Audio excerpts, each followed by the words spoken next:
Well. Facebook family, Ndugu and Zinga Nation.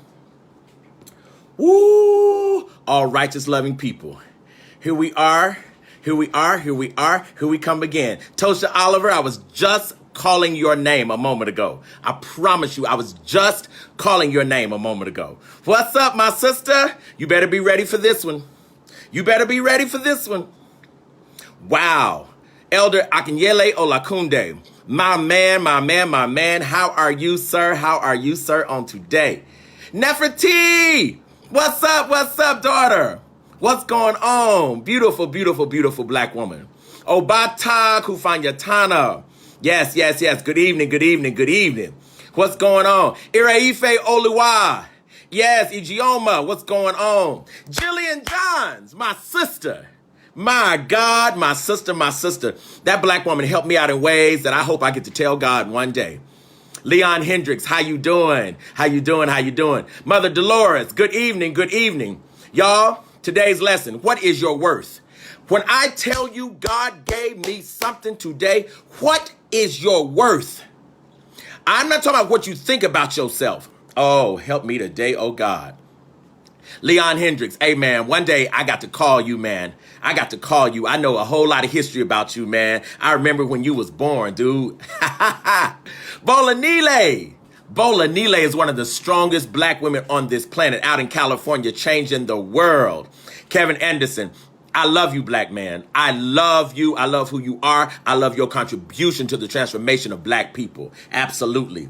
Courtney Terry, Madam Wagaye, who's writing a brilliant dissertation. Amazing sister. Mama Norman, yes, ma'am. The love of my life, my backbone. Hey, Dada Wele, how are you? Yes, sir. Come on in here. Winifred Brown Glaude, listen, my sister. That brilliant professor and my sister. Dr. Skip Mason, you are the dude, man. I'm looking for you, always. Kenneth Hammond, hey man, you're my rock, man. I appreciate you. My son is on here. We call him Tundi. What's up, Tundi? The love of my life. I raised that boy and I absolutely love him. He's in the center of my soul. Yes, Charmaine Patterson. Oh my God, I bow before you. Sister, I bow before you. Thank you for who you are and what you have done for me. Reverend Esanam, yes ma'am. Thank you for being here with me today. Thank you. I'm appreciating you for just being so awesome and being so consistent. Y'all, what is my worth? Kamaria Lawrence, yes. Nom Tabiko, how you doing? I love, this sister rolls with me and rocks with me every Friday from Cairo, Egypt. What? Cairo, Egypt. God, I love that sister. Yes. Powerful sister. Tanisha, hey. What's going on, Trish? How you doing, Miss Trish Trailer? Yes. Come on in, family. Come on in. I've been thinking about these hurricanes, right? Hey! These hurricanes, and why these hurricanes are moving like these hurricanes are moving. What's your worth? I've been thinking about these hurricanes. Somebody stay with me in the Holy Ghost. These hurricanes. Oh, God. Listen, I don't know what God is doing with me. Y'all gonna really have to forgive me. After this pandemic season, y'all have to forgive me because I don't know what God is doing with me, but I'm telling you, I'm rolling with it. God is doing something supernatural with me in this pandemic season. Seriously, no lie, seriously. And I'm loving it. Umi Nazapa, yes. Margot Davis, yes. Great daughter, great elder, great Umi, great Umi. Baba Norman, what's up, great sir? Yes, come on in, y'all. Come on in. We just gathering up. Cindy, my dear friend and my dear sister. Love her. Awesome. Mother Angela Jeter. Oh, wow. What else could I do but just honor you? What else could I do? You know, I love that y'all come and support me every Friday. I love that y'all believe in initiation, that you believe in the rites of passage process. I love that you're seeking lessons. I love that you want to learn. You know what I'm saying? I love that because I want to learn too. I want to be better. I don't want to just think better. I want to do better. You know what I mean? Mama Janice Habersham, how you doing? That's Tafase's mama, an awesome black woman and a hell of a cook. Oh my God.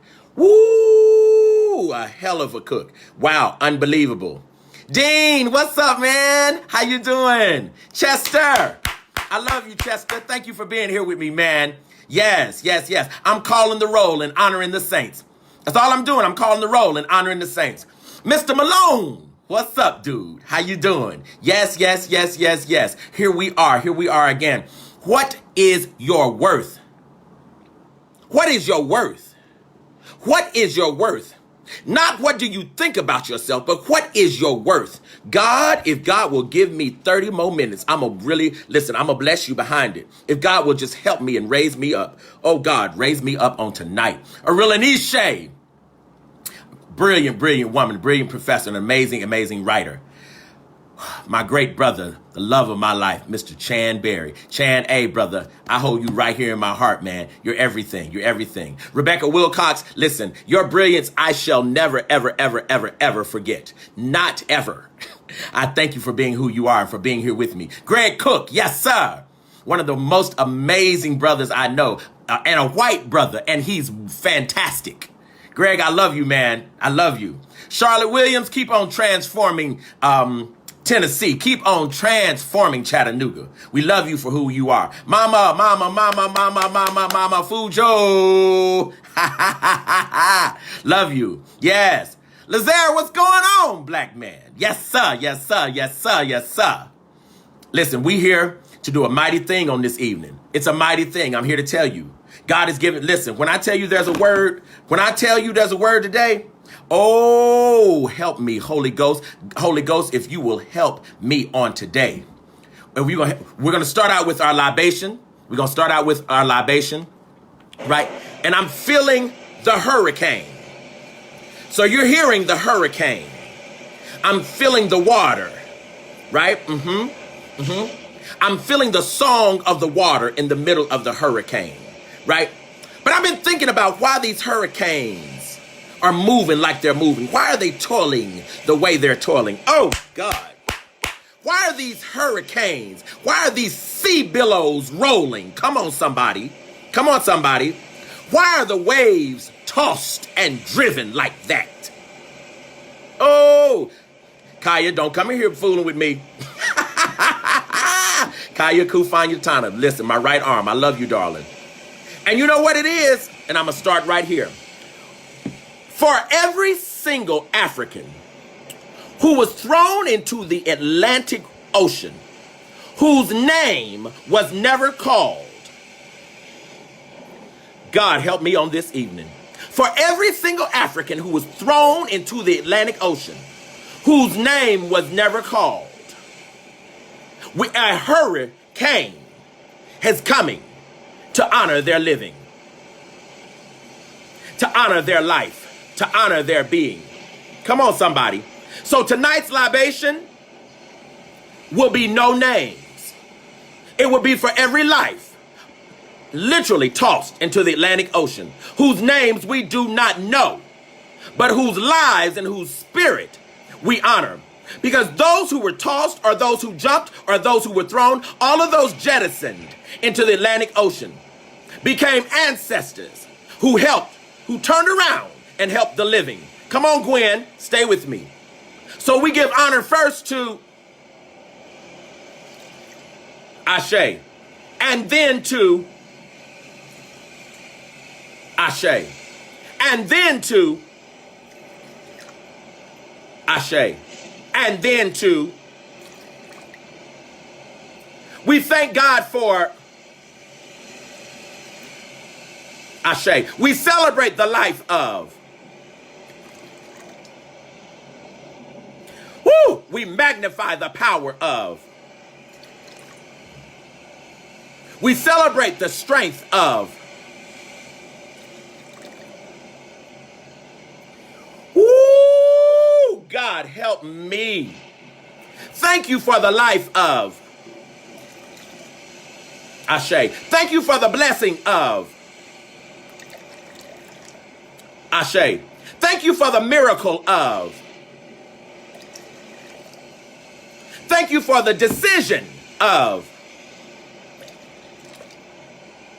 Thank you for the being of.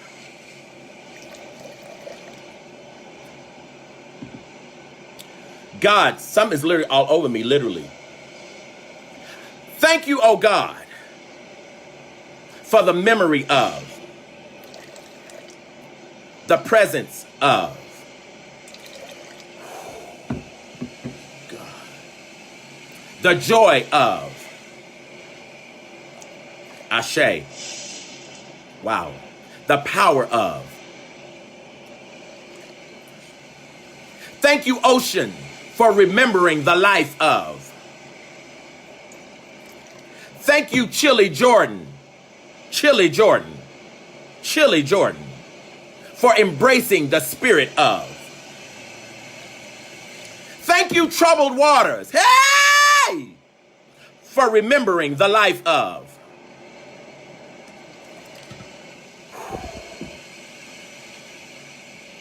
Thank you for Ashe, and for Ashe, and for Ashe, and for Ashe, and for Ashe, and for, and again for.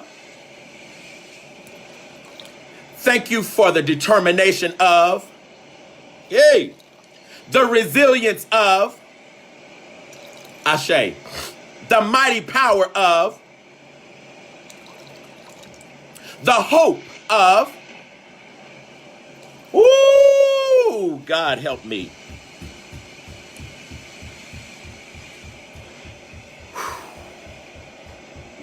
Thank you for the Spirit of God in, yes, yes, Ashe, yes, Ashe, yes, Ashe, and you too, Ashe, and we did not forget you, Ashe, and we know you, and we've named our children after you, Ashe. We glorify you. We magnify you, Ashe. Ha! God Almighty, God Almighty. In every wave, in every billow, in the depths of the ocean or in the shallow water of the shore, ancestors come. Ancestors come. Ancestors come. Come, come, come, come, come, come. Because those who lived told us you were coming. And you know how they told us you were coming? They said, God's gonna trouble the water.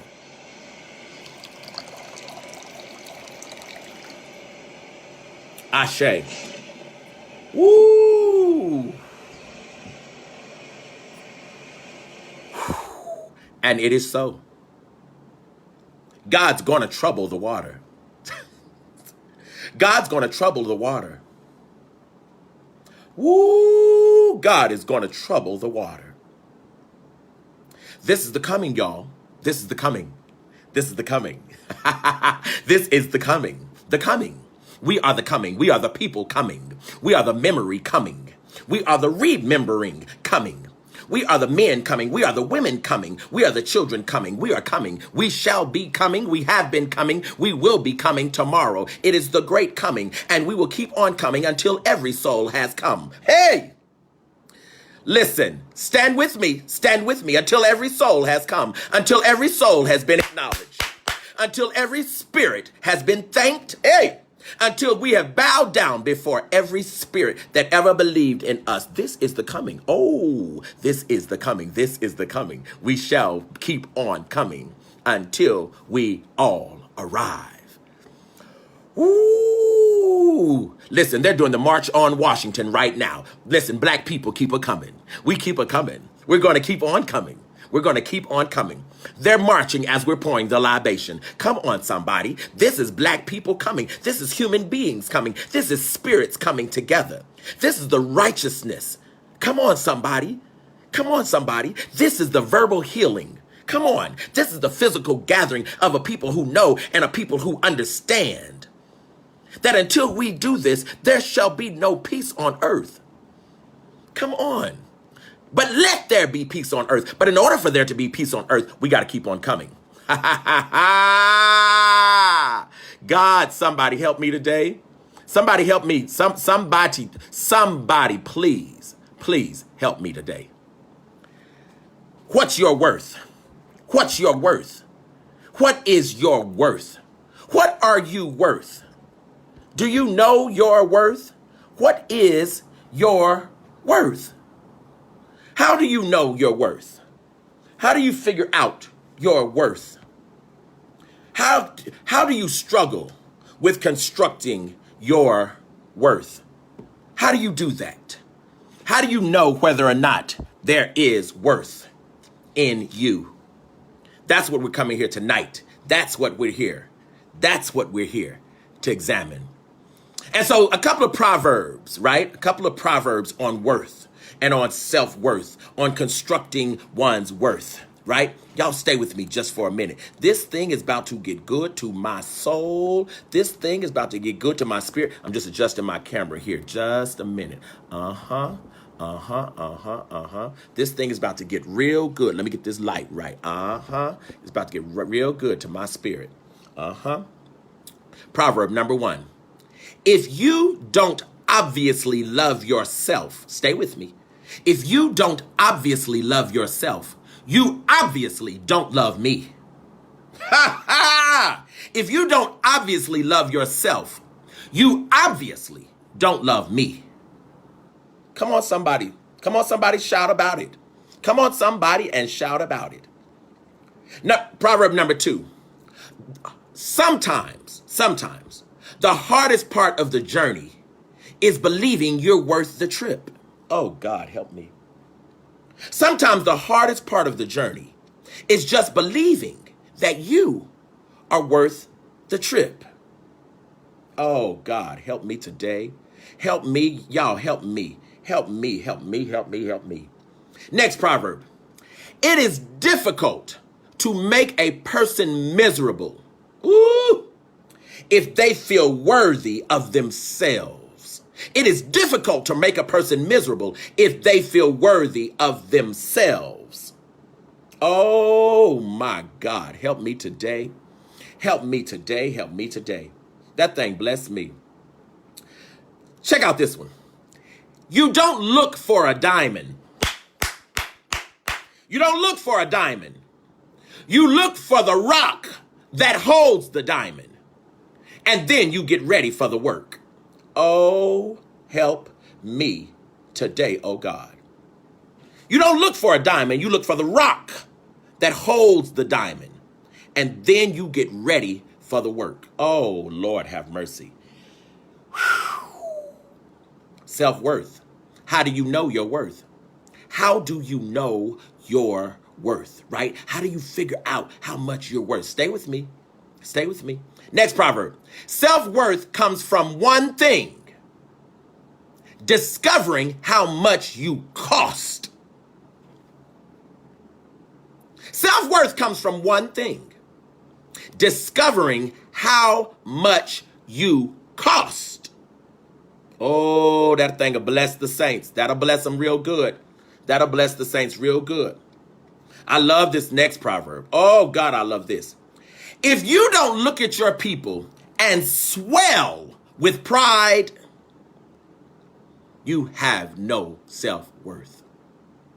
If you don't look at your people and swell with pride, you have no self-worth. Oh, God, help me there. Help me. If you don't look at your people and swell with pride, oh, God, somebody jump in here and shout with me. You have no self-worth. Come on, y'all. Come on. Ooh, this next one. What's going on, Chief?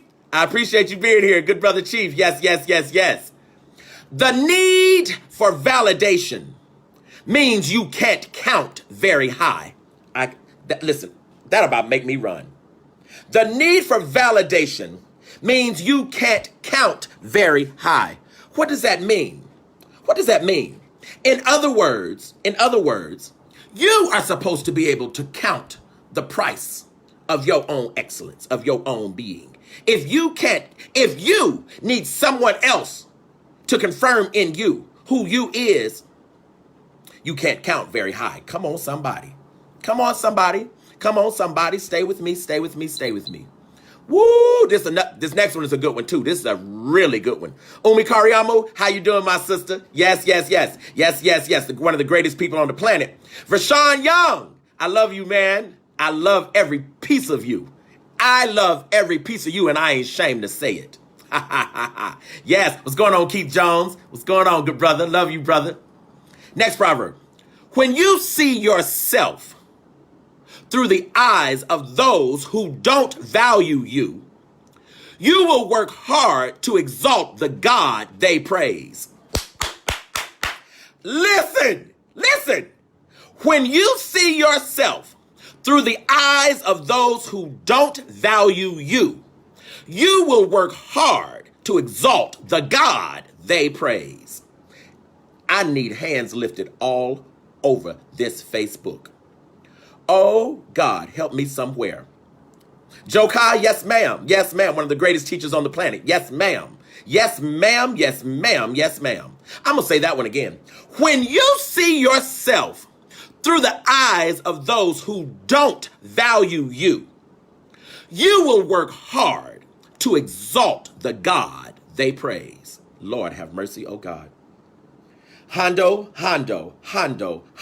Listen, Delvin Benson, come on. Somebody raise their hands with me. That thing almost took me out right there. That almost took me out. Next proverb. To crumble. When someone decides they don't love you anymore, is to announce their divinity. I've done it. To crumble when someone announces that they don't love you anymore is to announce their divinity. Help me, oh God. Help me, oh God. Somebody help me today, oh God. Help me to crumble when someone decides they don't love you anymore is to announce their divinity. What?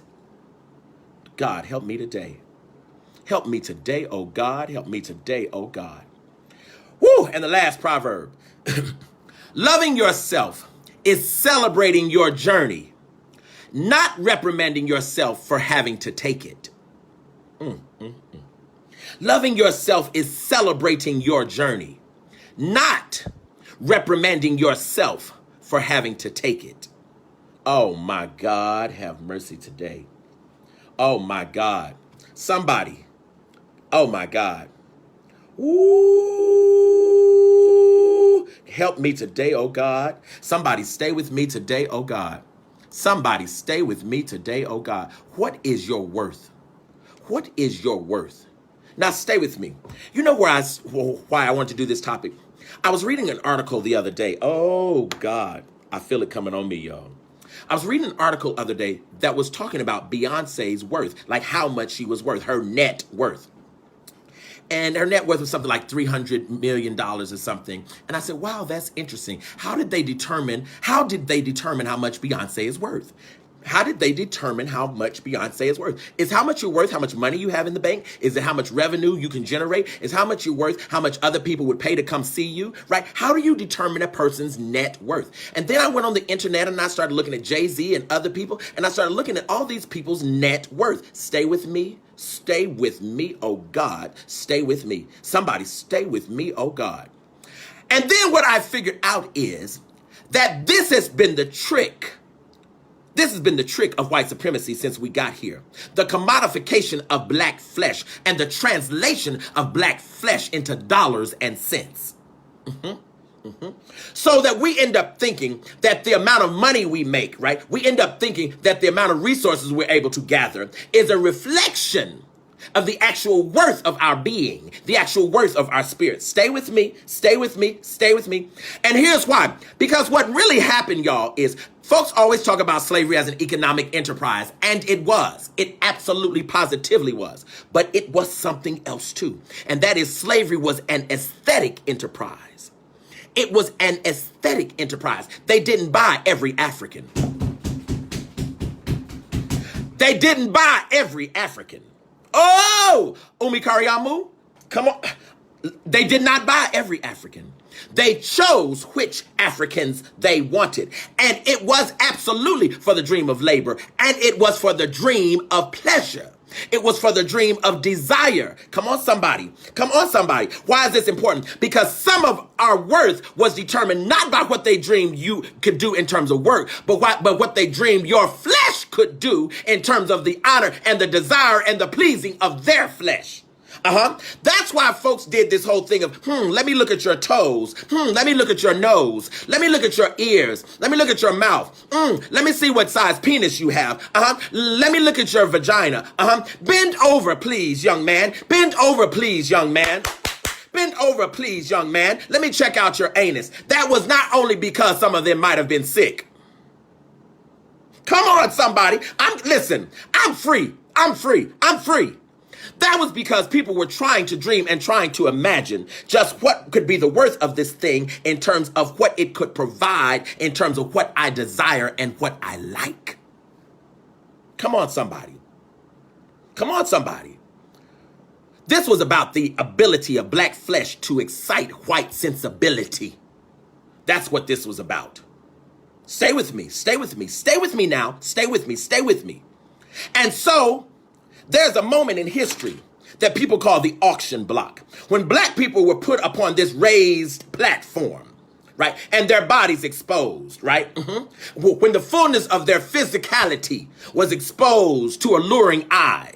The auction block, where people decided, oh, this body's worth $300. Oh, that body's worth $500. Oh, wow, he might be $1,000. Oh, that woman there, look at her hips. Oh my God, she could be worth $1,500. Oh, he looks like he might be a little ill. Maybe I'll give him $500. Oh, can I get $400 for this black fest, for this black Negro? Can somebody give me $800? Oh, can I get $900? For this black woman? Come on, stay with me, somebody. I'm going somewhere if you'll stay with me. I'm going somewhere if you'll stay with me. In other words, the auction block became the place where seemingly black worth got ensconced into this place called America. The auction block. Stay with me now. All of us have heard of the auction block. No problem. I'm going somewhere else. I'm going somewhere else. I'm going somewhere else. What happens psychologically? What happens psychologically when somebody pays $400 for me, but $800 for this other brother? Stay with me. Stay with me. What happens psychologically when somebody pays $75 for one sister, but $1,800 for another black woman? I'm going to introduce to you a concept that came in my spirit, that I'm introducing to you, right? That I'm going to walk all the way out. I want to suggest to you that back then and now, and I'm talking about myself and most of us included, then and now, most of us have what I call auction envy. Most of us we suffer from auction envy. God help me on tonight. God help me on tonight. And what is auction envy?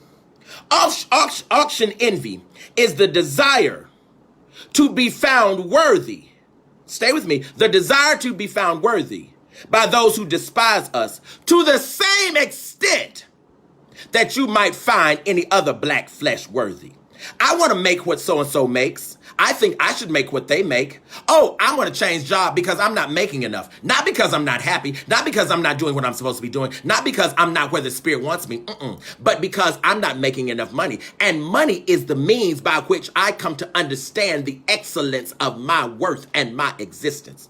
The desire, our ability to translate ourselves and to translate our labor into cash and to hope for cash. Bling, bling. This is bling, bling. Stay with me now. Bling, bling is a colloquial way of saying auction envy. Oh, stay with me, somebody.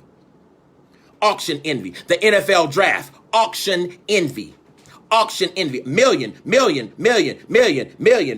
Black boys dream of it. We dream of it. Not just dream of playing football. No. We dream of getting millions for it. Stay with me. Stay with me. But why is somebody paying millions of dollars to be entertained? Because they're not just being entertained. Their private subconscious desires are also being fulfilled as they play. I need somebody to shout with me in this thing. Huh? Stay with me. Listen, playing football is the same thing as swinging on the pole in the strippers club. Don't critique the stripper. The stripper is doing the exact same, thing. And what is that? What is that? Manipulating the auction block for one's own self-aggrandation. Come on, somebody. It's the same principle. What will somebody buy me for? What will they buy my body for? And this is how you know. Because then after you get on this NFL team, they have what they call owners. What? We are still talking about people owning black flesh? There's an owner of a group of people in 2020? Somebody still owns somebody in 2020? And most of those bodies are black. Come on, somebody. Auction envy. So if you're gonna pay one brother $6 million, right, to play for the NFL, you can't pay another brother $100,000. Oh no, you disrespecting me. Absolutely not. We need this auction block to be equitable. I pray this is going to set somebody free. Auction envy. And let me tell you, I have had it. Omatosho Jojomani, I have suffered from auction envy. And that is because I have wanted to make far more money than I make. I think I ought to make far more money, but stay with me. I don't think I ought to make far more money because I work harder than most other people. I don't think that. That's how I know it's auction envy. I think I ought to make far more money because other people who function at my academic level make more than me. See, that's auction envy. God has supplied every need I could possibly have had. I eat every day. I eat 3 and 4 meals a day. I have a house that I've already paid for. Everything financial I could possibly need, God has already supplied it. And I'm still mad days that I don't make more. But that's because I'm saying somebody hasn't paid enough for me. Because the more you pay for me, the gladder I get. The more you pay for me, seemingly, then I get clearer. I get clearer and clearer and clearer and clearer about the power and the worth of who I am and what I bring. Oh my God. The auction block can be on the NFL. The auction block is also right in these intellectual institutions. When we pay one scholar to come to one place, right?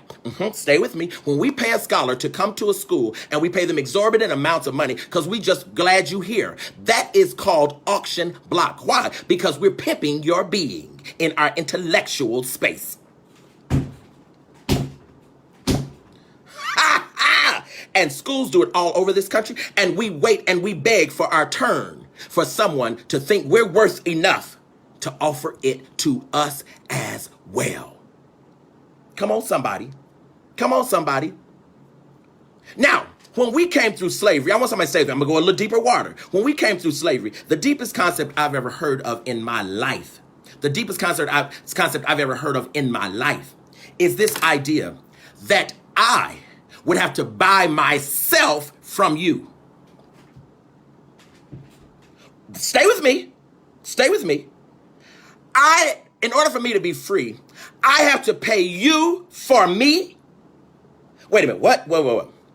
I have to save up money to purchase myself?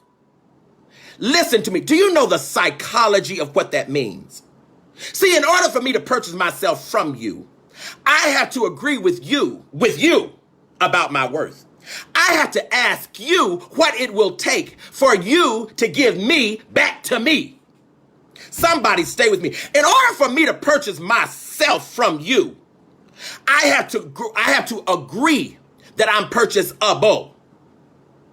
And I have to, somewhere in my head, agree that you get to establish the worth of my body. Woo!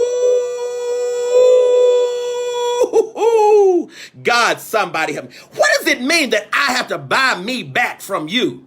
You bought me on the auction block, so I have to buy me back. Stay with me. So then, in order for me to buy me back from you, in my imagination, I have to return to the auction block. I can yell a. I have to return to the auction block. Why? Because now I have to imagine myself on the auction block in order to imagine what you might give for me. I'm going to have to lay down when I finish this. I have to try to figure out.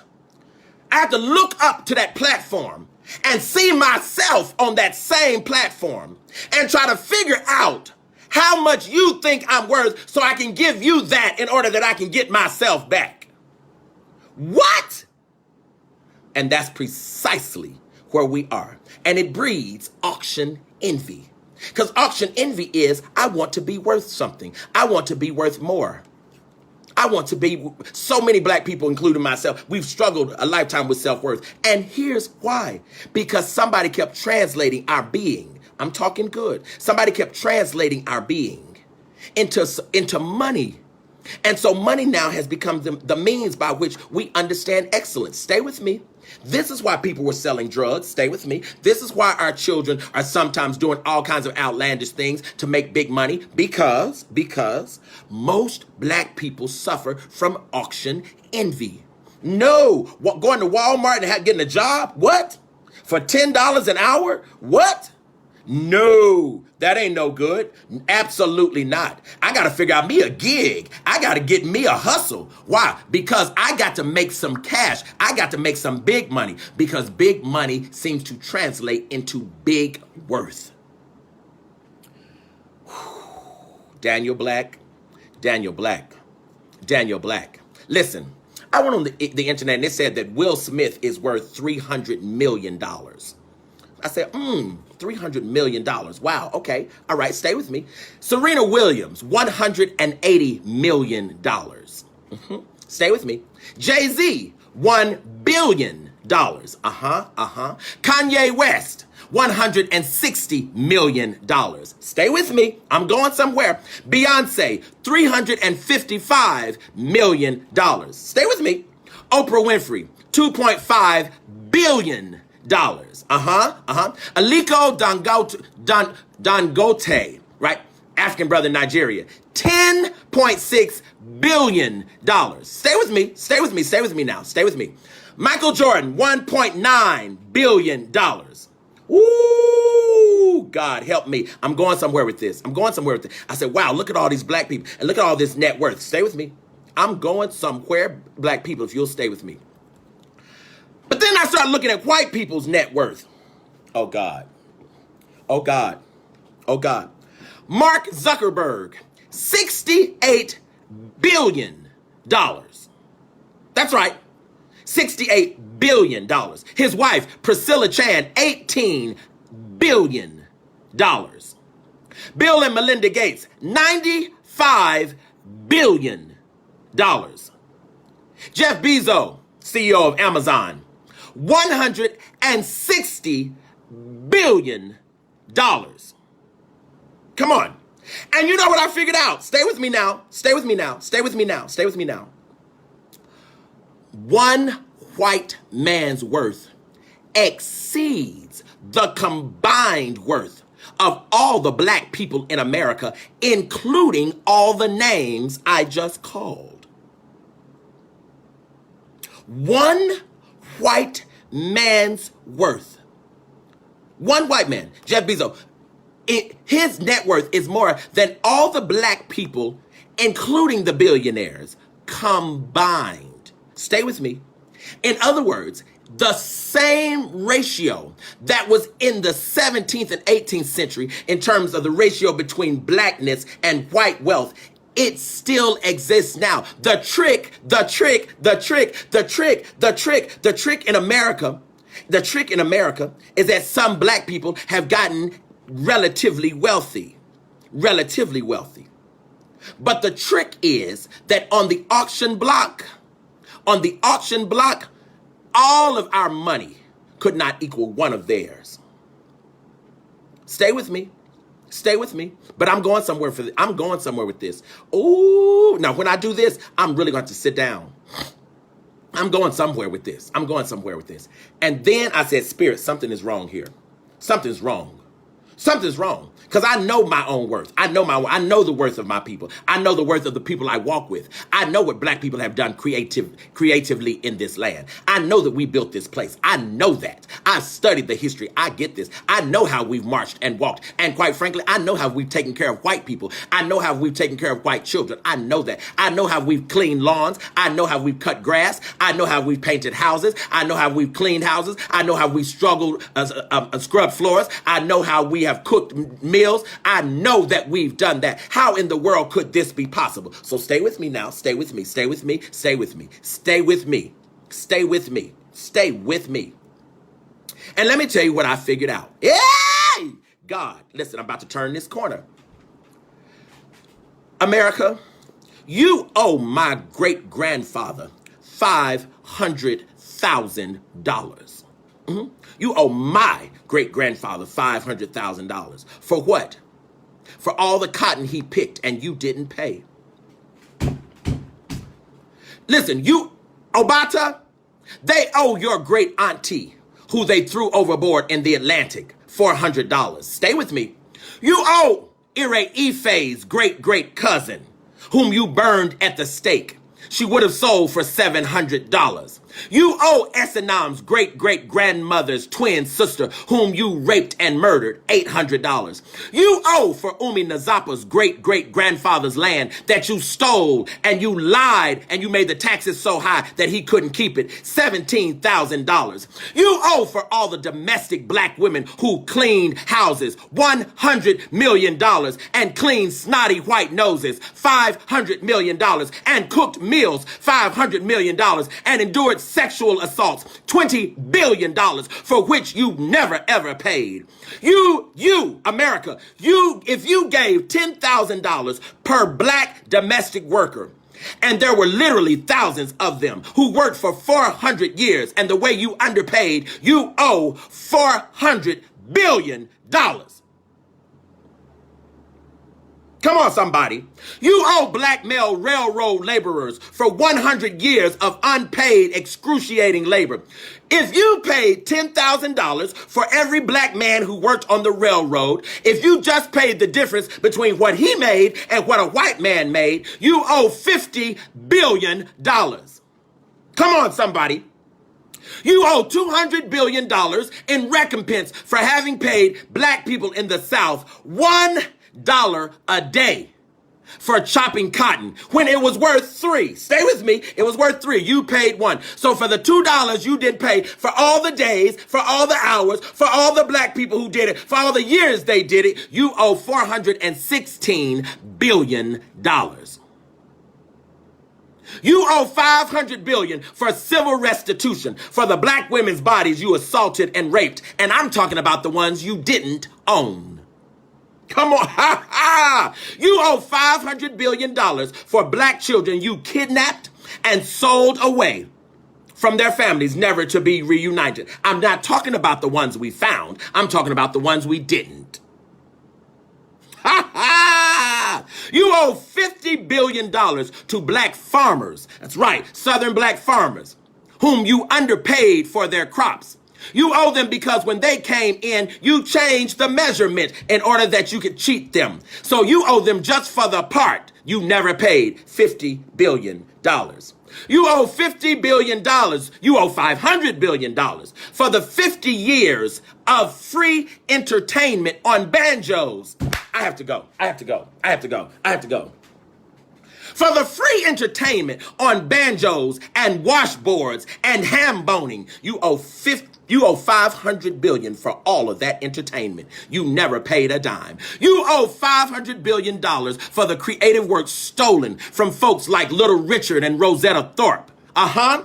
Because you turned around and masked it as innovation by Elvis Presley and Johnny Cash.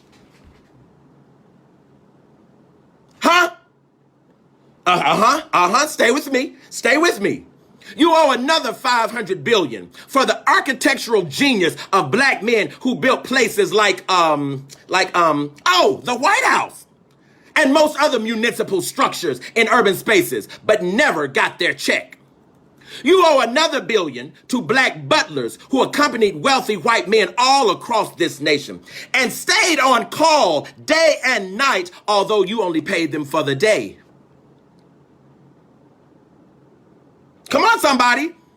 This thing is winding me up. You owe $500 billion for black healers who saved white children from death by drowning and burning and severe cuts by providing healing ointment that black people had made. Healing ointment that black people had made as into a salve that we put on black flesh, that we put on white flesh, that you could live. $500 million. You owe $500 million for the artistic work you stole during the Harlem Renaissance. Come on, somebody. Black worth. Ha, ha. Come on, somebody. Come on. You owe $500 million for the songs you heard us singing. The songs you heard us singing while we were laboring for you, that you later turned around, went into a studio, and recorded as an original. Baba Bakari, listen, y'all done unleashed me. You should never have unleashed me. You should never have unleashed me. You should never have unleashed me. Ha ha! Come on. Black worth, black worth, black worth. You owe $500 million for the folk characters you adopted from black culture and then turned around and named them Bugs Bunny and Mickey Mouse. Those were Brer Rabbit stories that we brought all the way from Africa. We brought those animal tales here. You owe us for it. Then turn around and make a place called Disney as if you've been innovative. Oh, God. You owe $500 million for the distorted biblical text that you gave us, that taught us to honor humility and forgiveness, while you obviously kept for yourself the original text, which must have sanctioned the whipping of people's asses if they didn't do what you told them to do.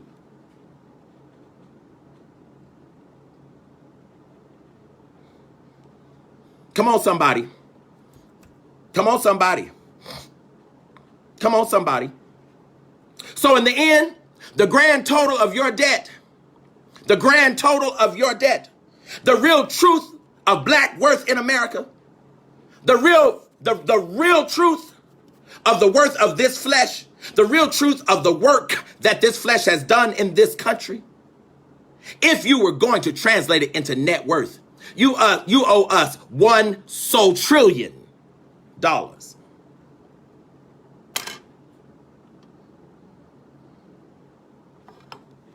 $1 trillion. Yes, I created the term. Because you would practically have to pay for my soul you practically have to pay for my soul in order to get out of debt. You owe us $1 trillion. Stay with me now. But here's the funny thing. You never paid for me. Oh, God. You never paid for me. You paid for the dream of me. Come on, somebody. You paid for the dream of me. You paid for what you thought I could do for you. You never paid for me. You never paid for me. Your money cannot measure my worth. It cannot tell me the value of my life. What? Your money cannot measure the depth of my spirit. Your money cannot calculate the intensity of my love. It cannot represent the power of my heart. Your money cannot make me whole again. Your money cannot make me see my sister's beauty. Your money cannot make me shoot my brother and be okay with it. Your money cannot make me call my brother out of his name and call it endearing. What? So what I'm really telling you, America, is you owe the reparation. But the real truth is you could really keep your money. And you know why? Because your money does not usher in my joy. Your money does not heal my longing for my grandfather that you destroyed. Your money does not make me divine. It does not get me closer to heaven. Your money does not mean we're even now. It does not. Your money does not settle this score. It does not. It does not solve racial tension. Your money does not make me want to love you. Your money does not make me hate myself. It does not mean I won't tell my children about you. Your money only makes me clear that you never knew me. And that's what you will regret. You will regret that you never knew me. You will regret, America, that you never knew me. Because unbeknownst to you, you really came to Africa. You really came to Africa to get a black savior. And we would have saved you a long time ago if you had just let us be.